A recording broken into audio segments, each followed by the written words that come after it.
Menantu Super. Bab 3861-3870. Bab 3861, Patriark Yongzhou. Bayangannya memiliki panjang lebih dari 7 atau 8 meter dan lebar sekitar 2 meter, sekilas terlihat seperti binatang raksasa. Ketika dia sepenuhnya memasuki aula dan memperlihatkan sosoknya, dia menjadi lebih mengesankan. Satu lengannya saja hampir setebal tubuh orang dewasa. Dia memiliki wajah seperti lembu, rambut merah di tubuhnya, cincin hidung berwarna cerah tergantung di antara hidungnya, dan semburan nafas putih keluar di sela-sela nafasnya. Saat itu juga, seorang laki-laki setinggi 2 meter berlari masuk dengan cepat.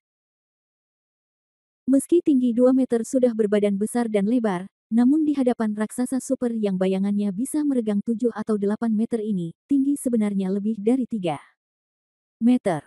Masih sekecil anak-anak. Tuan, kami telah menemukan bahwa pasukan ketujuh putri di luar kota sedang mendekati kota, kata pria itu dengan hormat. Apakah kamu akhirnya mau kembali? Suaranya seperti guntur, dia hanya bertanya dengan suara rendah, tapi sepertinya kekuatan ribuan orang menutupi dirinya. Apakah kamu ingin memberitahuku? Pria itu menundukkan kepalanya dan bertanya dengan suara rendah. Bos berwajah banteng itu sedikit mengernyit dan berkata, karena orang-orang datang untuk meminta penjelasan, bagaimana mungkin kita tidak mengundang protagonis saat dia muncul? Oke, ayo pergi dan beritahu mereka di sana. Bawahanku mengerti. Setelah mengatakan ini, pelayan itu dengan hormat mundur. Pada saat ini, bos berwajah banteng itu menghela nafas panjang, saya, Peigu, yang mendominasi klan iblis, pernahkah saya diminta untuk menyapa seseorang di leher saya? Xiaoqi, apa yang kamu lakukan? Ya ampun, ayah telah menumbuhkan wajah baru. Wanita, itu benar-benar tidak berguna. Sambil menggelengkan kepalanya, dia tanpa daya duduk di tengah aula. Setelah beberapa saat, dengan suara langkah kaki mendekat dan ada gerakan di pintu, dia berdiri dan sedikit mengangkat kepalanya. Putri ketujuh datang dengan cepat ditemani rombongannya. Putri ketujuh telah tiba. Dengan teriakan nyaring, putri ketujuh pun secara resmi melangkah ke tangga dan berjalan menuju aula. Sampai jumpa, ayah. Begitu memasuki ruangan, putri ketujuh langsung berlutut dan memberi hormat dengan hormat. Peigu tidak berkata apa-apa, menatap dingin putrinya yang berlutut di depannya, merasa marah sesaat. Apakah kamu bersedia untuk kembali? Aku khawatir aku tidak perlu meneleponmu kembali dengan 17 perintah. Aku khawatir kamu masih di luar dan riang. Kamu mungkin tidak menganggap aku sebagai ayah di matamu. Melapor kepada kepala keluarga, Raja Hantu Kota Hantu Moyun terbunuh secara tidak sengaja, dan situasinya dalam kekacauan. Putri ketujuh juga harus berkomitmen pada keselamatan demi keselamatan. Ya, termasuk pemindahan pasukan pribadi ini, juga demi keselamatan sang putri. Bagaimanapun, orang yang membantai kota selalu ada di samping kita. Kedua pelayan itu dengan cepat menundukkan kepala dan menjelaskan kepada tuan mereka. Namun, begitu mereka berdua selesai berbicara, angin kencang meniup mereka berdua beberapa meter jauhnya, dan kemudian mereka menghantam tanah dengan keras, dan seteguk darah muncrat dari mulut mereka. Kenapa, kalian berdua budak mengira Pei sudah tua dan tidak hanya buta, tapi juga punya otak yang buruk? Oke, anggap saja kalian berdua binatang itu bisa masuk akal, maka aku harus bertanya padamu, setelah kamu aman, kamu simpan jauh dari orang itu, kan? Kenapa, kamu tidak tahu dia akan datang saat itu?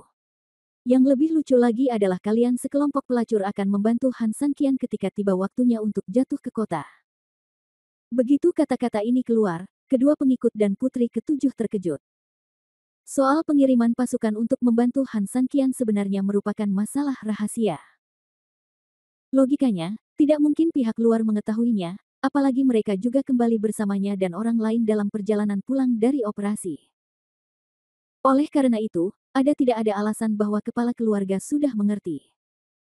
Mungkinkah pemilik keluarga sengaja menipu mereka? Tuan, apakah Anda akan mengirim pasukan untuk membantu Han Sanqian? Apakah Anda terlalu banyak bercanda? Seorang pengikut dengan berani berpura-pura tersenyum. Namun, begitu dia mengucapkan kata-kata ini, Pei Gu menatapnya dengan dingin, tahukah kamu bahwa menipu kepala keluarga adalah kejahatan besar? Petugas itu sangat ketakutan sehingga dia menutup mulutnya, menundukkan kepala, dan tidak berani berbicara. Ya, Haier memang mengirim pasukan untuk diam-diam membantu Han San Qian. Pada saat ini, putri ketujuh tiba-tiba berdiri dan menatap Pei Gu, tapi terus kenapa? Haier hanya ingin membantu keluarga Pei. Meskipun dia membunuh Raja Hantu Kota Hantu Moyun, tolong jangan lupa, ayah, tujuan kami mendukung Raja Hantu Moyun adalah untuk menyerang kota. Musuh dari musuhku adalah temanku, bukan? Setelah mengatakan ini, putri ketujuh tiba-tiba tersenyum. Kedua, apa yang kulakukan juga untukmu, ayahku. Saya. Bab 3862 Ambisi Keluarga Pei.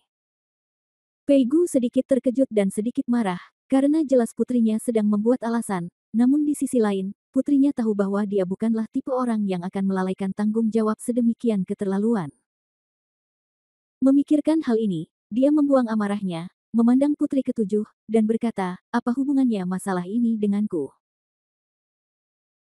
Putriku baru saja mengatakan bahwa ayahku menikahkan putriku dengan Raja Hantu bukan hanya untuk menyerang Gailo Sheng, atau dengan kata lain, tujuan sebenarnya menyerang Gailo Sheng adalah untuk membersihkan rintangan di depan kekuatan klan Yongzu, sehingga Yongzu bisakah ini membuka jalan bagi klan Tao untuk berkembang, bukan? Pei Gu tidak keberatan dengan hal ini. Klan Yongzu selalu berambisi, apalagi dalam beberapa tahun terakhir, dengan tumbuhnya putranya Pei Hu dan bangkitnya anak-anak keluarga Pei, ambisi Pei Gu menjadi lebih berorientasi pada tindakan.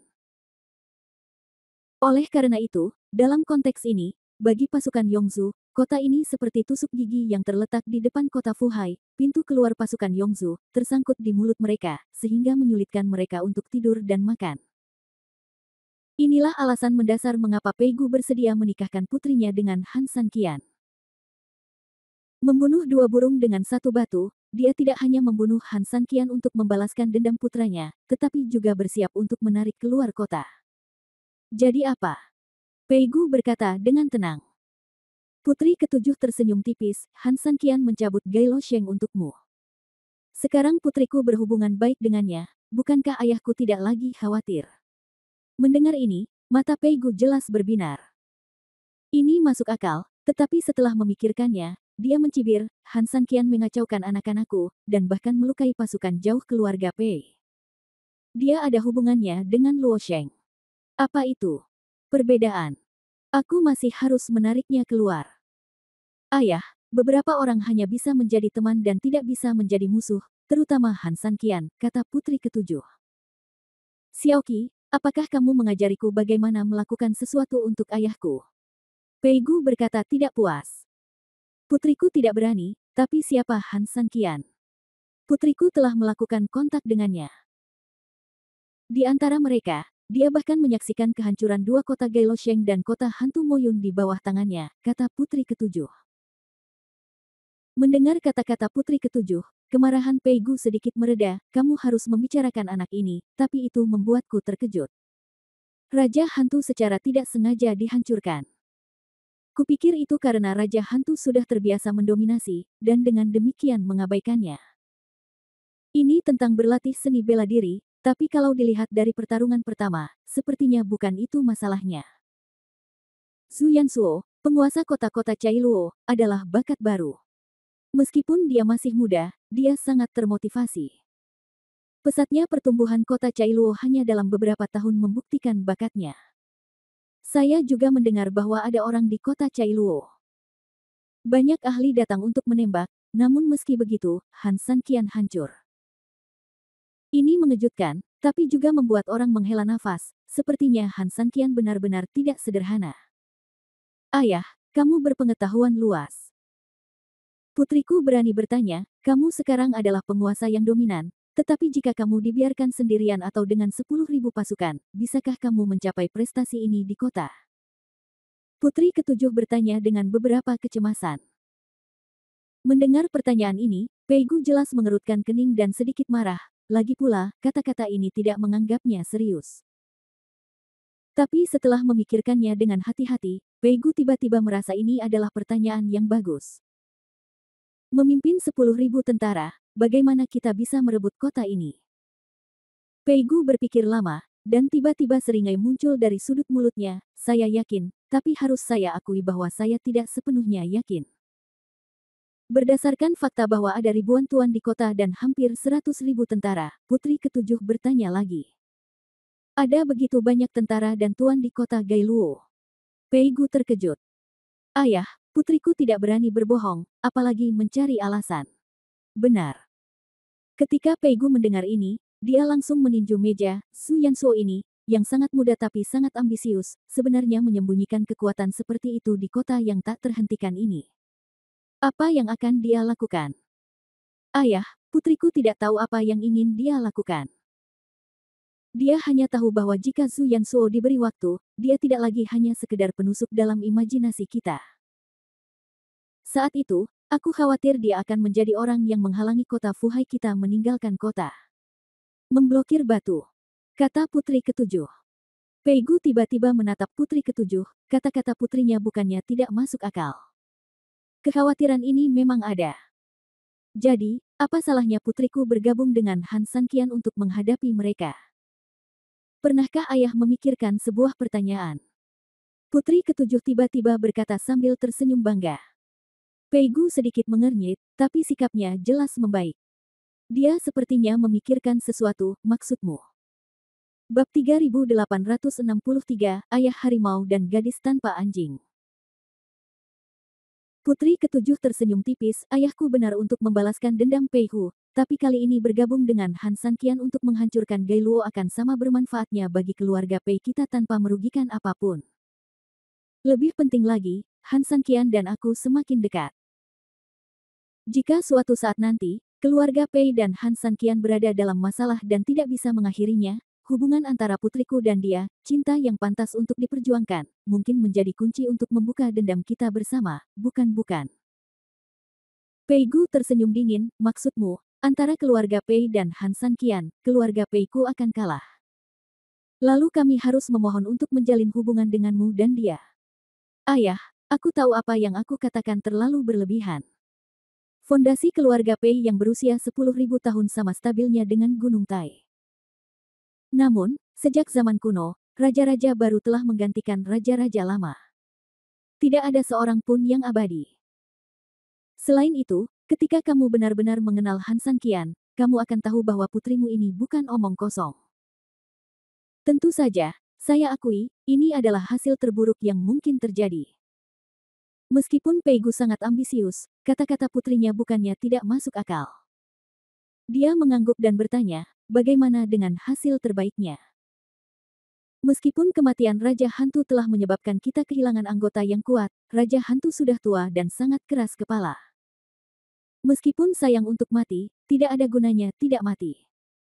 Kalau dia meninggal, putriku tidak perlu menikah lagi, jadi dia akan menunggu di harem. Aku berani bertanya, bagaimana kecantikan putriku? Apakah kamu perlu mengatakan lebih banyak tentang nama putri ketujuhmu di keluarga Pei? Pei Gu menjawab dengan tenang. Bagaimana jika putriku cukup beruntung untuk disayangi oleh Han Sanqian di masa depan? Tanya putri ketujuh. Kedua pelayan itu segera memanfaatkan kesempatan itu, Tuan, anak itu Han Sanqian sangat galak. Kami telah melihatnya dengan mata kepala sendiri. Bahkan jika sudah waktunya untuk jatuh dan ribuan pasukan mendekat, dia tidak panik sama sekali, dan dia bertarung dengan membalikkan tangannya. Sisi lain hampir roboh. Jika keluarga Pei mendapatkan Jenderal Harimau ini, mereka akan segera mendominasi klan iblis. Benar, Patriark, Han Sanqian benar-benar seperti dewa iblis yang datang ke dunia. Jika kita bisa mendapatkannya, kita pasti akan mencapai hal-hal besar. Setelah mendengar perkataan kedua pelayan itu, Pei Gu mau tidak mau sedikit terharu. Ayah, pasukan Pei Hu dan Pei Jiayuan telah menderita kekalahan satu demi satu. Apakah ayah masih ragu dengan kekuatan Han Sanqian? Putri ketujuh juga menambahkan. Pei Gu terdiam, dan setelah beberapa saat, dia mengangguk dengan berat. Apa yang mereka katakan bukannya tidak masuk akal. Pei Hu adalah putra yang paling dia hargai, dan kemampuan serta potensinya adalah kunci keputusannya untuk mewujudkan ambisinya. Seseorang dapat menyakiti putranya. Ini tentu saja merupakan hal jahat yang membuatnya marah. Namun jika dipikir-pikir di sisi lain, jika orang tersebut bisa menjadi tangan kanannya, atau bahkan separuh dari putranya, maka keluarga Pei tidak. Sama dengan apakah itu lebih kuat. Tapi saat dia berpikir itu mungkin. Tiba-tiba semburan bau darah menerpa lubang hidungnya dari luar, membuat orang yang tersengat hampir kesurupan dan sedikit mual. Hehehehe. Yang terjadi selanjutnya adalah senyuman yang agak menyeramkan. Beberapa orang di aula menoleh ke belakang, dan pada saat ini, 5 sosok hitam perlahan berjalan dari luar. Ya, itu 4 bayangan hitam, yang terlihat di bawah sinar bulan dan cahaya lilin tetap hanya 4 bayangan. Mereka tampak seperti hantu dan hantu, tampak menakutkan dan menakutkan. Pemimpinnya berbalut pakaian berwarna hitam, walaupun ada topi jumpsuit yang menutupi kepalanya, namun sebenarnya tidak ada apa-apa di dalam topi tersebut, hanya saja kosong sehingga seolah menutupi kepalanya. Melihat orang ini, ekspresi tenang di wajah Pei Gu jelas menghilang, digantikan oleh semburan kewaspadaan dan kerutan yang dalam. Pei Gu terbatuk sedikit dan menatap putri ketujuh dan kedua pelayannya, menyuruh mereka untuk tidak berbicara omong kosong. Setelah itu, senyuman tipis muncul di wajah Pei Gu. Dia melihat sosok gelap pemimpin yang masuk dan berkata, "Di sini. Aku tidak mengganggu keluarga Pei, kan?" Bayangan hitam itu tersenyum sinis, dan suhu di seluruh aula tiba-tiba turun. Putri ketujuh mengerutkan kening, "Ayah, dia adalah..." Pei Gu buru-buru memberi isyarat padanya untuk diam sambil melihat, lalu dia tersenyum tipis, "Tuan kematian. Kamu akhirnya sampai di sini." Bab 3864 Penguasa Kematian. Kepala keluarga Pei mengundangku, beraninya aku tidak datang. Dia tersenyum sinis, selain itu, ini juga terkait dengan perang berdarah yang mungkin terjadi selanjutnya di antara para iblis. Saat dia selesai berbicara, tubuhnya melayang ke kursi di sebelahnya. Begitu dia duduk, 4 sosok hitam di belakangnya juga berdiri kokoh di belakang kursi. Ketika dia mendengar tentang pertempuran berdarah itu, wajah Pei Gu jelas berkedut dan tidak senang. Meskipun itu semua adalah kata-kata yang sopan, terlihat jelas bahwa pihak lain memiliki rasa ancaman yang kuat. Ini putri ketujuh.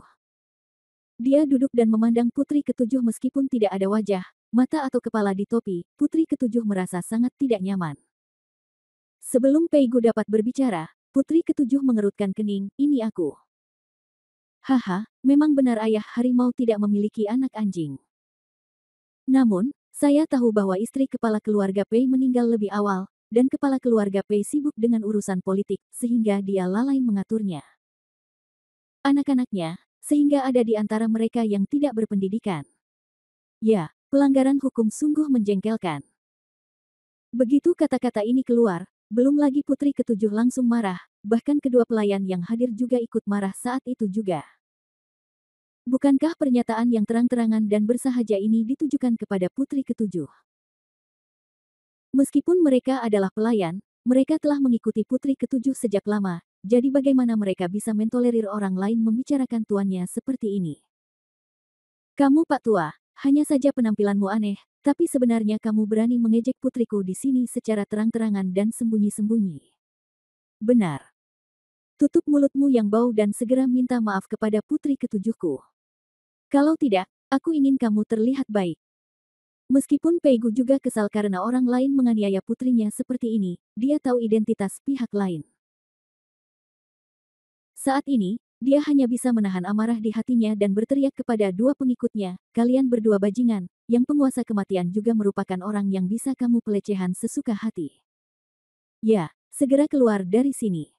"Tuan." Mereka berdua menolak menerimanya. Namun, melihat sorot mata Pei Gu, tidak peduli betapa tidak puasnya keduanya, mereka hanya bisa menundukkan kepala dengan cepat dan ingin mundur. "Tunggu sebentar," penguasa kematian berteriak dengan dingin, seolah bersikap kasar. Pei Gu tersenyum lembut saat ini dan berkata, "Tuan Haihan, mereka hanyalah dua pelayan yang tidak dapat berbicara. Apakah Anda, Tuan yang hebat, ingin berdebat dengan penjahat ini? Apa yang dikatakan Patriark Pei itu bagus. Terlebih lagi, karena kamu telah berbicara, aku secara alami akan mematuhinya. Oke, aku tidak akan berdebat dengannya. Seperti yang kamu katakan, aku adalah seorang pelayan." Setelah mengatakan ini, dia tiba-tiba tersenyum sinis.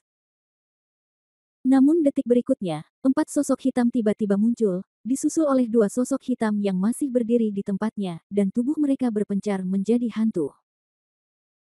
Mereka tampak seperti 4 orang, namun sebelum semua orang sempat bereaksi, mereka hanya mendengar 2 suara. Mereka mencari suara, hanya untuk melihat bahwa kedua pelayan itu memiliki 2 bayangan hitam di belakang punggung mereka, memegang leher mereka dengan satu tangan dan mengangkatnya. Darah mengalir dari sudut mulut mereka, dan mereka mati di detik berikutnya. Tapi ketika dia menoleh ke belakang, 4 sosok hitam di belakangnya sudah berdiri di sana sepenuhnya. Sekadar pencegahan, tidak terjadi apa-apa. Jika kamu berani membunuh anggota suku Yuanzuku, aku ingin kamu mati. Putri ketujuh sangat marah. Keduanya adalah orang kepercayaannya. Bahkan jika mereka hanya membuat komentar yang tidak seharusnya dibuat, begitu disebut pemukulan anjing tergantung pemiliknya. Orang yang membunuhnya di depan putri ketujuh jelas tidak menganggapnya serius sama sekali. Pei Gu juga terlihat sedikit kedinginan saat ini dan menatap langsung ke arah penguasa kematian. Kenapa kalian berdua harus marah? Tentu saja urusan pelayan akan aku serahkan pada pelayan. Maaf, apakah itu salah? Jawabnya sambil tersenyum dan tidak peduli sama sekali. Putri ketujuh sangat marah karena orang yang membunuhnya berani menjadi sombong. Dia ingin mengangkat tangannya, tetapi Pei Gu melotot dengan ekspresi dingin, memberi isyarat agar dia tidak main-main. Putri ketujuh sangat marah, tetapi dengan ayahnya di sini, dia tidak berani bertindak gegabah, jadi dia hanya bisa menahan amarahnya dan meletakkan pedangnya. Putri ketujuh masih sangat bijaksana. Terkadang mudah untuk membunuh seseorang, tetapi ketika Anda ingin membunuh orang ini, sulit untuk mengangkat pedang tanpa mengangkatnya. Pedangmu ini bernilai nyawa jutaan orang di negeri iblis. Menurunkannya saat kamu tidak bisa mengangkatnya adalah pilihan yang paling bijaksana. Apakah saya benar, Tuan Pei? Ketika Pei Gu melihatnya menatapnya, rasa dingin muncul di matanya, tetapi itu berubah menjadi senyuman dan berkata dengan tenang, penguasa kematian, menurutku lebih baik tidak berbicara omong kosong dan membicarakan bisnis. Oke, seperti yang dikatakan pemimpin keluarga Pei, mari kita bicara tentang bisnis. Bab 3865, Keterlibatan. Tetapi haruskah pemimpin keluarga Pei menunjukkan ketulusan terlebih dahulu? Dia mencibir. Pei Gu mengerutkan kening, sangat kesal, tetapi dia masih berbicara, Kier, mulai hari ini, kamu akan pergi ke ruang isolasi. Kamu tidak diperbolehkan keluar tanpa perintahku. Ayah, kenapa? Putri ketujuh menjadi emosional. Ruang kurungan keluarga Pei terdengar seperti ruang kurungan, namun kenyataannya tidak lebih dari sel penjara tingkat tinggi. Tapi biasanya kamar soliter itu digunakan untuk beberapa keperluan manajemen keluarga Pei, sehingga mendapat nama yang begitu elegan. Namun ini baru pertama kalinya putri keluarga Pei dipenjarakan di ruangan tertutup. Bahkan jika ada anak keluarga Pei yang melakukan kesalahan, ayah mereka biasanya akan mengunci mereka di kamarnya sendiri dan tidak mengizinkan mereka keluar.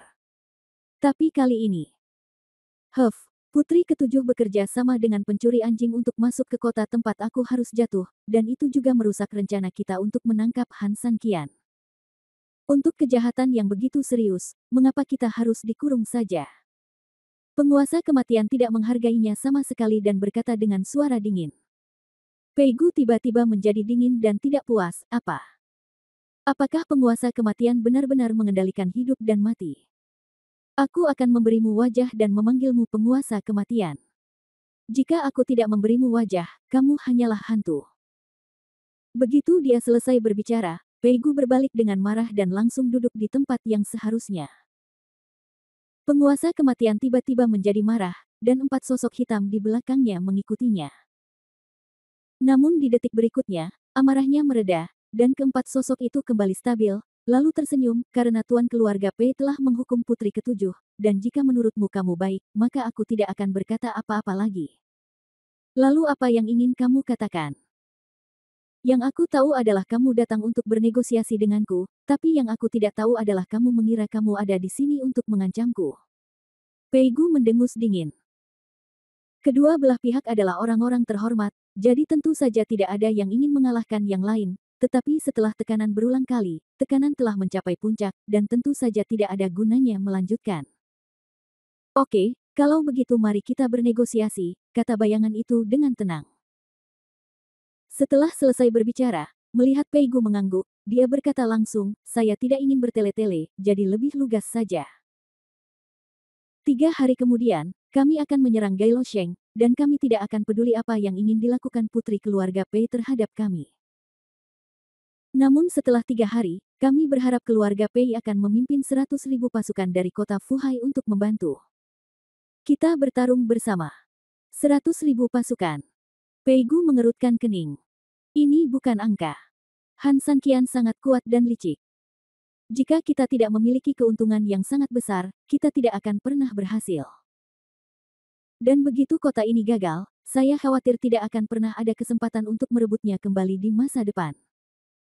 Jadi, 10.000 adalah yang terendah, kata Black Shadow. Putri ketujuh mendengus dingin kali ini, setelah melakukan ini dalam waktu yang lama, kamu adalah orang-orang di belakang kota. Haha, mengapa kamu mengejekku secara terbuka dan diam-diam? Namun, konyol untuk mengatakan bahwa kamu begitu menyeret, kenapa kamu membuangnya? Cheng sendiri tidak mengambilnya kembali, tapi meminta bantuan keluarga Pei kita. Apakah kamu punya sikap untuk meminta bantuan? Putri ketujuh, harap jelaskan. Saya tidak memohon kepada Anda, tetapi saya hanya meminta Anda membayar kesalahan yang telah Anda buat, jawab penguasa kematian dengan dingin. Kemudian, dia melihat ke arah Pei Gu dan mendengus dengan nada menghina, tentu saja, jika pemimpin keluarga Pei merasa itu tidak layak, tidak perlu mengirim pasukan. Namun, saya juga dapat dengan jelas memberitahu pemimpin keluarga Pei bahwa sampai saat ini masalah belum terselesaikan, tidak peduli apakah kita dapat merebut kota itu atau tidak, rencana keluarga Pei untuk berekspansi ke luar negeri akan hancur. 3 istana dan 4 istana klan iblis hampir semuanya berada dalam wilayah pengaruh kita, ditambah mitra lainnya. Jika tentara menekan wilayah itu, haha, meskipun klan Yongzu kuat, mereka mungkin tidak mendapat keuntungan, kan? Saat kedua belah pihak bertarung, jutaan nyawa akan terbakar dalam perang ini. Mungkin kami tidak bisa mengalahkanmu, tapi pemimpin keluarga Pei juga tahu apa konsekuensinya. Pei Gu mengerutkan kening. Tentu saja dia mengerti konsekuensinya. Jika 2 harimau berkelahi, salah satu dari mereka akan terluka. Dan meskipun keluarga Pei adalah harimau yang kebal, bagaimana mereka bisa tetap begitu kuat ketika mereka kelelahan? Pada saat itu, tidak masalah apakah ia memperluas kekuatannya atau tidak. Yang penting adalah di negeri iblis, masyarakat di mana hutannya kuat dan yang kuat memangsa yang kuat, berapa banyak orang yang akan melihatnya. Harimau kelelahan dan bersiap untuk memotongnya menjadi beberapa bagian dan memakannya kapan saja. Oleh karena itu, Pei Gu tidak mampu untuk berjudi. Ayah, kita tidak boleh menyerang kota. Apakah kamu lupa apa yang putrimu katakan sebelumnya? Putri ketujuh memandang ayahnya dengan tergesa-gesa. Setelah melihat putrinya dan kemudian pada penguasa kematian, Pei Gu tidak berkata apa-apa dan terjebak dalam dilema sejenak. Bagaimana dia harus memilih? Bab 3866, mungkin itu kesalahan seumur hidup. Dia tidak tahu. Di satu sisi ada Jenderal Macan yang garang macan, kalau bisa mendapatkan orang tersebut, prestasi besar bisa diraih. Di satu sisi ada banjir pasukan musuh, begitu pecah perang, seluruh kehidupan akan hancur. Hidup dan mati, kesuksesan dan harmoni.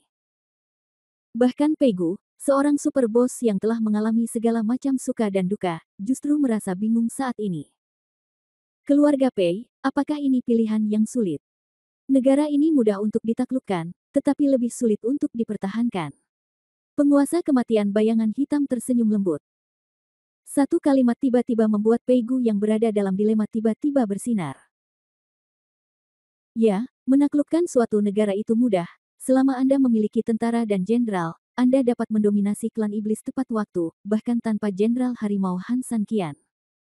Bagaimanapun, rencana keluarga Pei sendiri tidak termasuk Han Sanqian, tetapi mereka masih berencana. Namun di sisi lain, Pei Gu harus memikirkan matang-matang sulitnya membela suatu negara. Apa yang dimaksud penguasa kematian sebenarnya sangat jelas, dan itu adalah warisan 10.000 tahun keluarga Pei.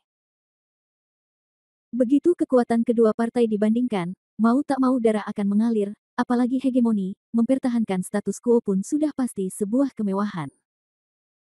Satu orang, dengan imbalan jutaan tentara, kesepakatan ini tampaknya tidak sulit untuk dipertimbangkan.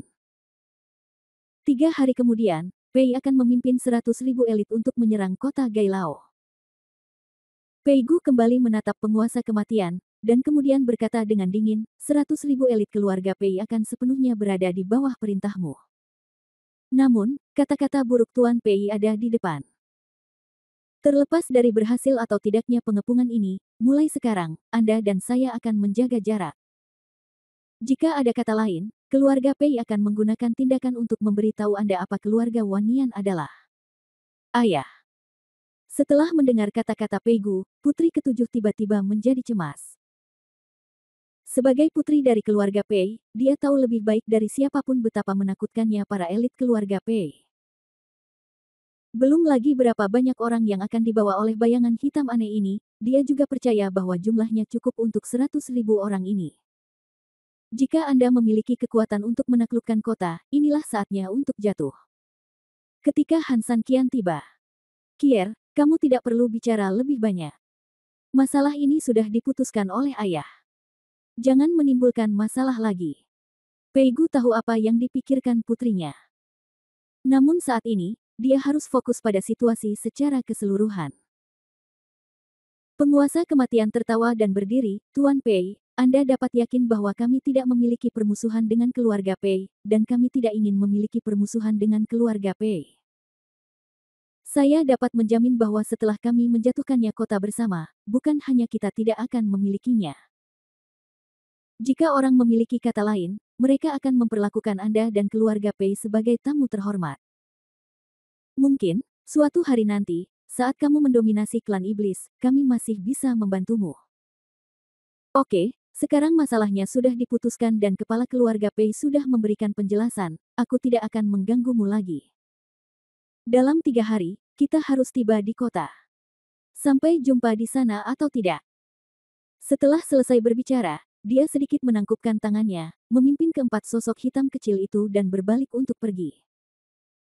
Setelah mereka pergi, Pei Gu menghela nafas lega dan akhirnya menyelesaikan masalah besar di depannya. Namun, putri ketujuh jelas tidak mau pergi. Dia menatap Pei Gu dan berkata dengan mendesak, Ayah, saya tidak mengerti mengapa Anda setuju orang itu menyerang Han San Qian. Saya akhirnya berteman dengan Han San Qian. Baiklah, sekali perang dimulai. Pei Gu tidak marah. Dia menatap putri ketujuh dan menghela nafas, apakah menurutmu keluarga Pei tidak boleh memprovokasi Han San Qian? Bahkan jika ayahnya tidak berhubungan baik dengan Han San Qian, putrinya percaya bahwa dia tidak boleh menjadi musuh Han San Qian. Orang ini sebenarnya tidak sesederhana yang dibayangkan ayahnya, kata putri ketujuh dengan cemas. Pei Gu meninggikan suaranya sedikit tidak puas, tidak peduli betapa sederhananya dia tetaplah manusia biasa. Ketika dia selesai berbicara, nadanya sedikit melambat, saya telah menyelidiki kekuatan di balik penguasa kematian dengan sangat jelas. Setan-setan tampak tenang selama bertahun-tahun, tetapi kenyataannya ada arus bawah. Saya tidak pernah berpikir bahwa mereka benar-benar telah membentuk sebuah aliansi dan sangat kuat. Jika kita tidak setuju dengan mereka, mereka dapat menggunakan alasan jatuh di kota untuk menyerang kita. Saya tidak takut pada mereka, tapi saya khawatir 2 harimau akan berkelahi dan salah satu dari mereka akan terluka. Saat ini adalah momen penting bagi perkembangan keluarga Pei saya. Saya tidak ada kesalahan yang diperbolehkan. Pei Gu menghela nafas dan berkata, jika Anda ingin menyalahkan dia, saya hanya bisa menyalahkan dia atas kehidupan buruk Han San Qian.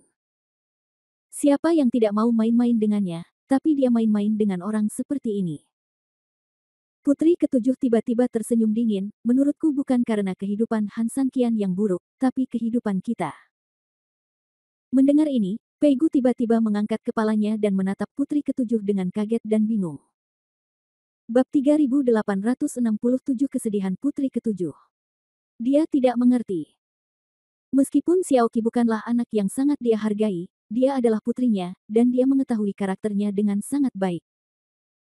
Dia seharusnya bukan tipe orang yang mengatakan hal-hal yang memberontak, apalagi seseorang yang membuat lelucon santai tentang masa depan keluarga Pei. Tapi, dia mengatakannya sekarang. Apa maksudmu dengan ini? Pei Gu bertanya dengan lembut, menahan amarah putri ketujuh karena tidak menyerangnya. Putriku percaya bahwa beberapa hal tidak boleh hanya didasarkan pada kertas.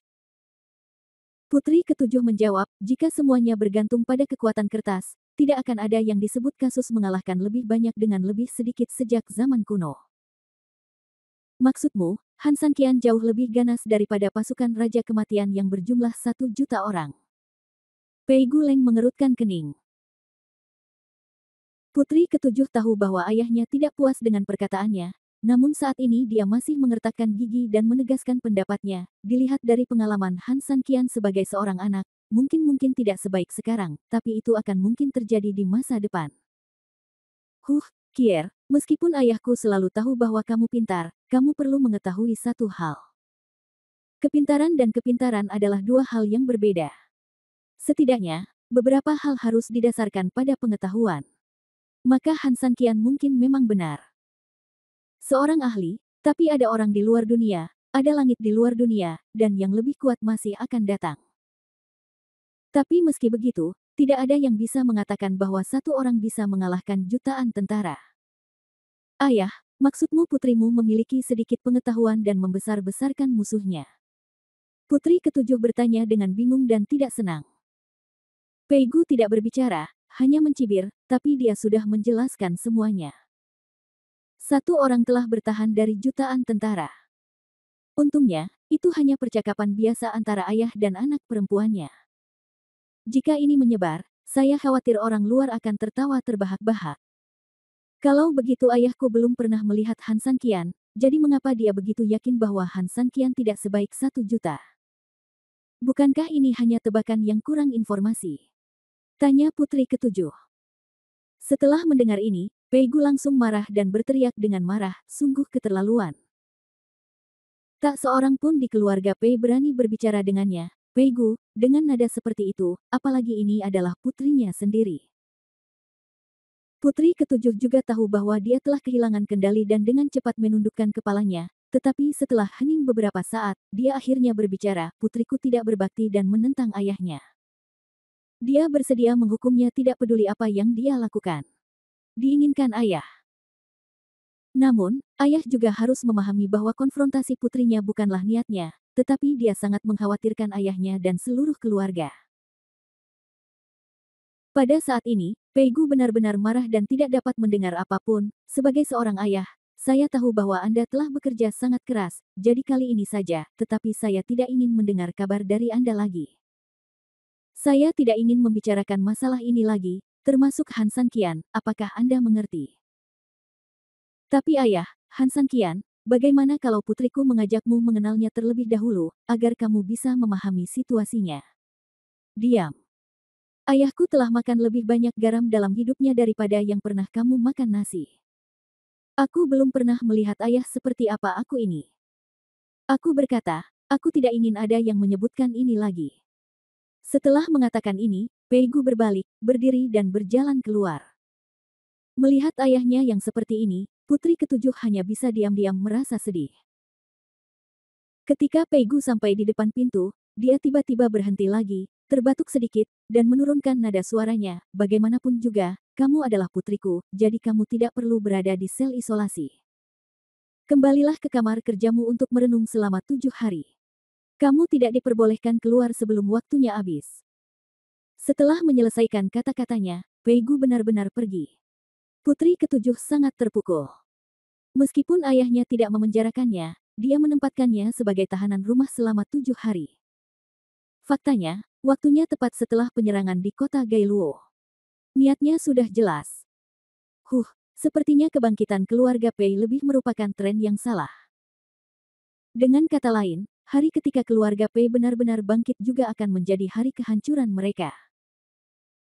Setelah menyelesaikan kata-katanya, putri ketujuh mengangkat matanya untuk melihat langit malam di luar rumah. Malam yang gelap itu juga tampak seperti masa depan keluarga Pei dalam sekejap. Pada saat ini, dalam buku Surgawi 8 Kehancuran, Han Sanqian. Bab 3868, Sekelompok Anjing Gila. Pelatihan khusus 3 hari hampir berakhir. Sekarang, di antara kilatan pedang dan bayangan, ini sudah menjadi level terakhir. Mereka mungkin berpikir bahwa pelatihan iblis semacam ini akan menakutkan, tetapi mereka tidak pernah membayangkan bahwa itu akan begitu menakutkan sehingga mereka bahkan tidak dapat membayangkannya. Pada hari pertama, Han Sanqian mengirimkan ahli top seperti Ning Yue. Keesokan harinya bahkan lebih baik lagi, Han Sanqian langsung memanggil kembali pasukan binatang aneh yang telah bersiap di Gailosheng.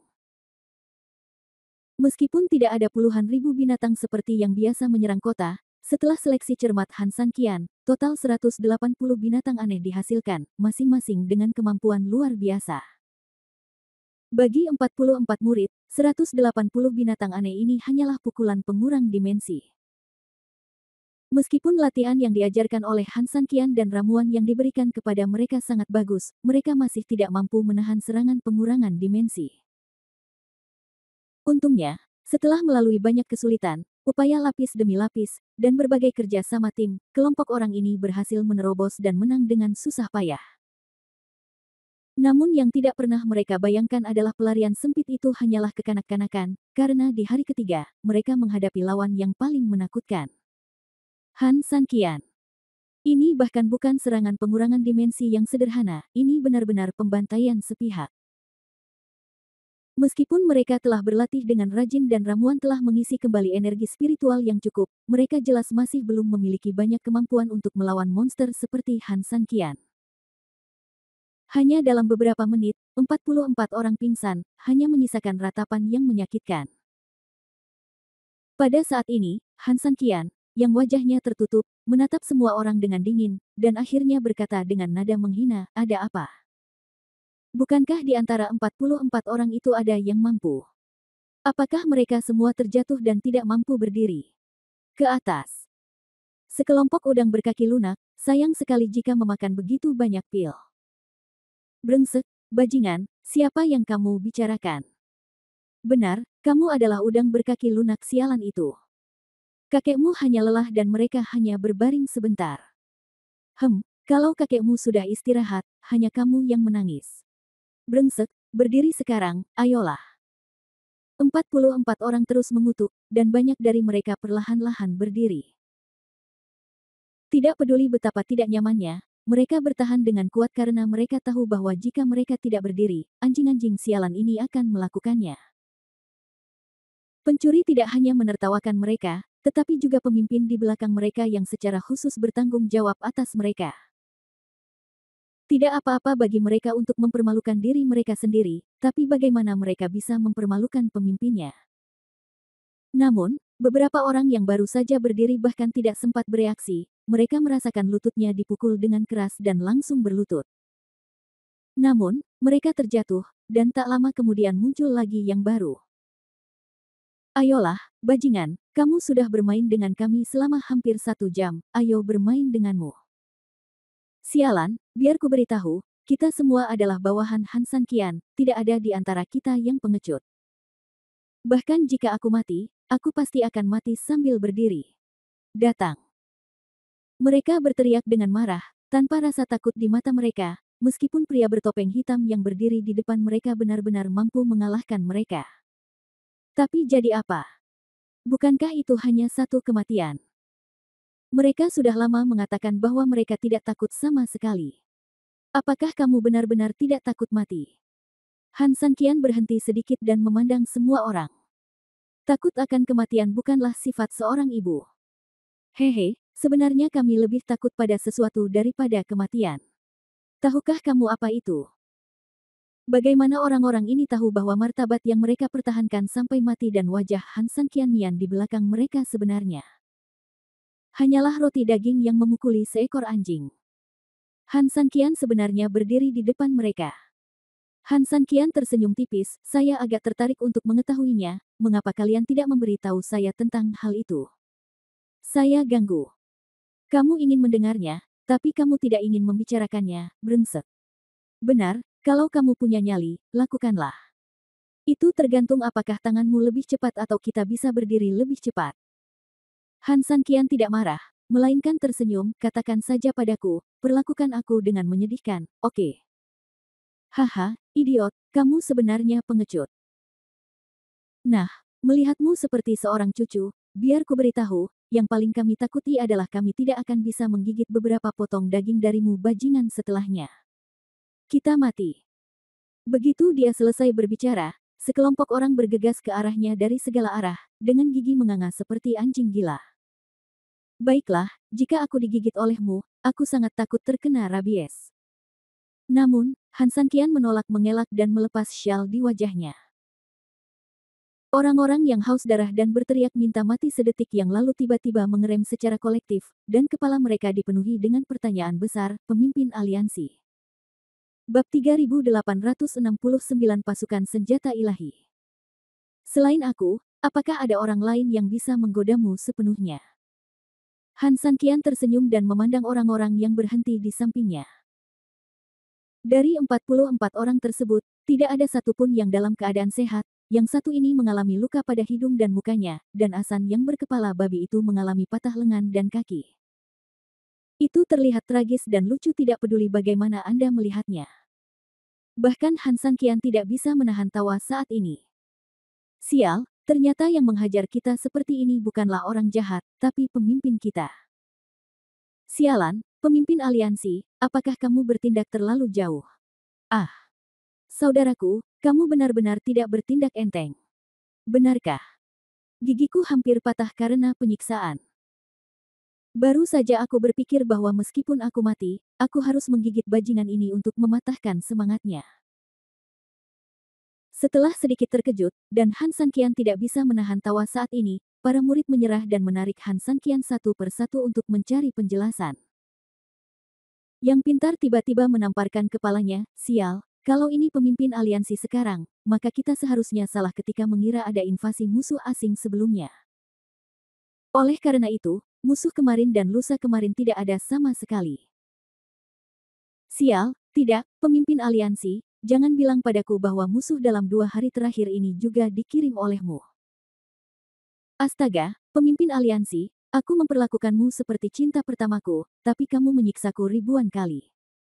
Itu keterlaluan. Ya, saya ingin memakzulkan pemimpinnya. Aku juga ingin. Jika hari ini kami tidak memberikan penjelasan, kami akan mogok bersama. Melihat sekelompok orang mengertakkan gigi dan bercanda, Han Sanqian juga tersenyum tak berdaya, kemarin itu adalah binatang yang aneh, dan kemarin lusa itu adalah Ning Yue. Jika Anda ingin membalas dendam, Anda selalu bisa melakukannya. Namun, saya ingin mengingatkan Anda bahwa Anda bertanggung jawab atas segala konsekuensinya. Sial, binatang aneh itu adalah binatang buas. Bagaimana kami bisa mengenalnya?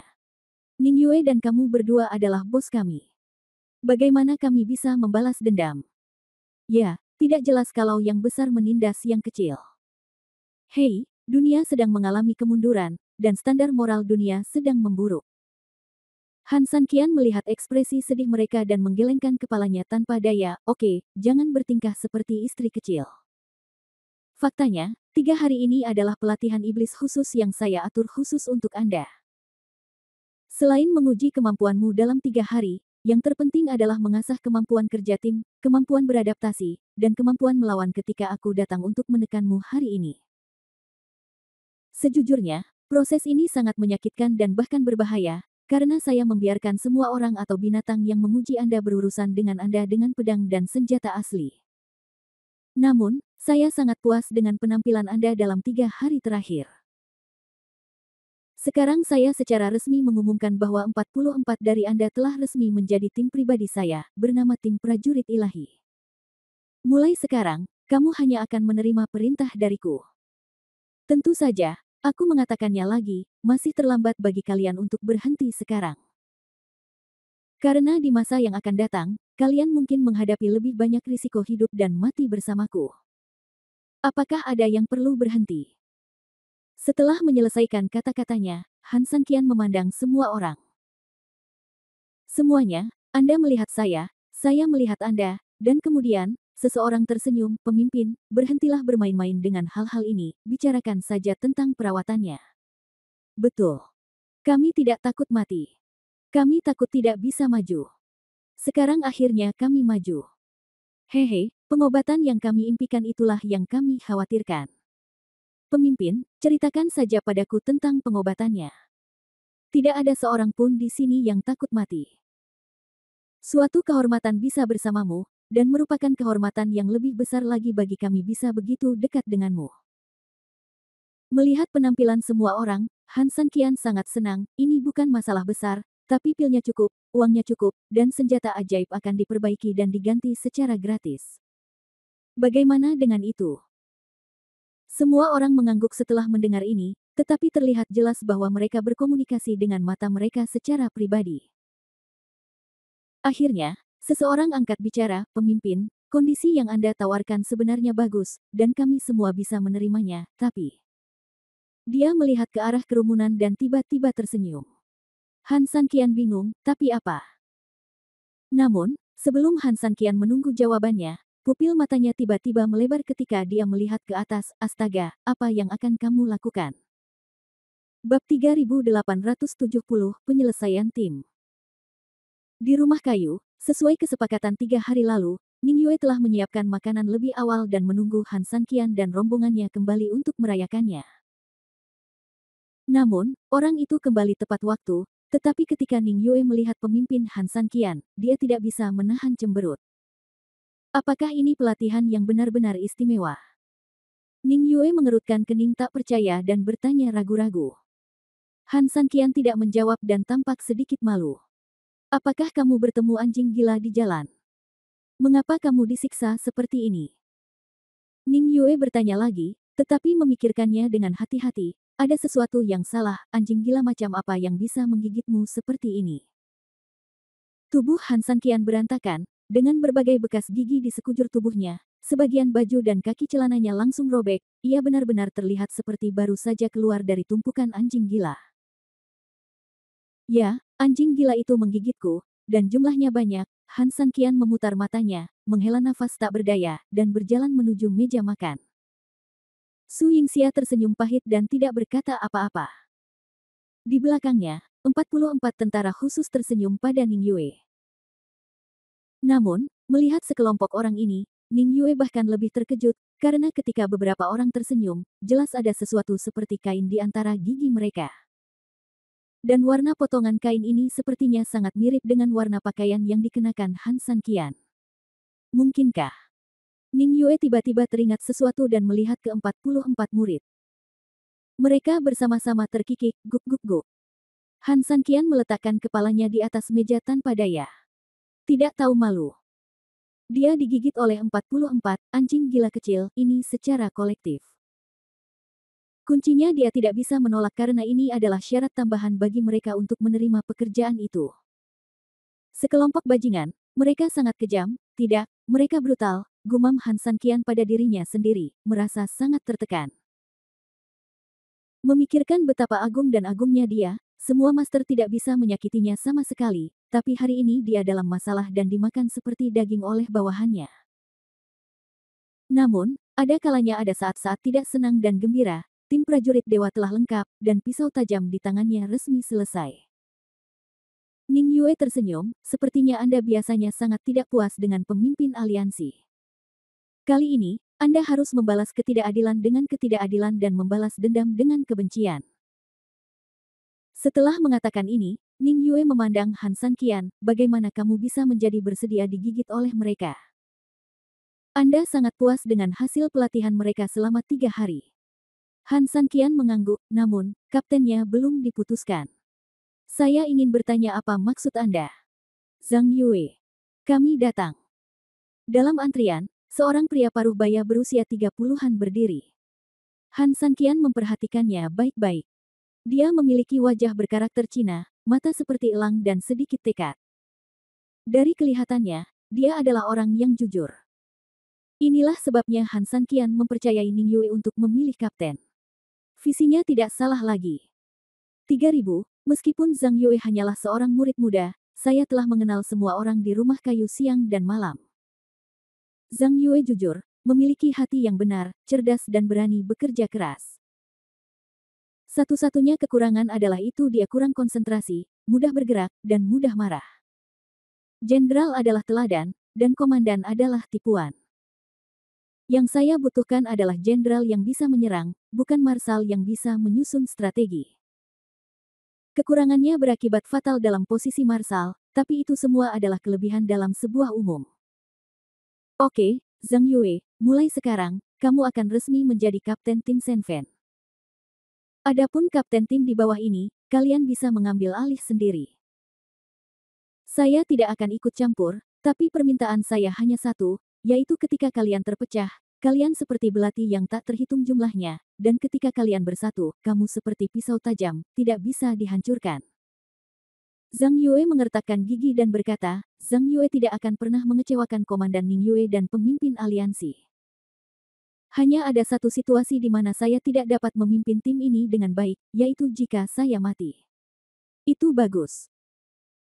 Han Sanqian menamparkan meja dan berdiri tanpa mempedulikan penampilannya. Berdasarkan kata-katamu, aku dapat dengan aman menyerahkan skuadron prajurit ilahi, pasukan operasi khusus yang telah aku kembangkan dengan susah payah. Ayo, biarkan aku bersulang untukmu. Begitu dia selesai berbicara, Han Sanqian langsung mengangkat gelas anggurnya dan memberi hormat kepada Zhang Yue. Zhang Yue juga dengan cepat mengangkat gelasnya, dan keduanya meminumnya. Setelah minum, Ning Yue tiba-tiba tersenyum, kenapa, kamu hanya menghormati Zhang Yue tapi bukan aku. Han Sanqian sedikit mengernyit, dia tahu bahwa kata-kata Ning Yue pasti ada maksudnya, kamu ingin aku menghormatimu karena apa? Kamu akan tahu kapan kamu keluar dan melihatnya, kata Ning Yue sambil tersenyum.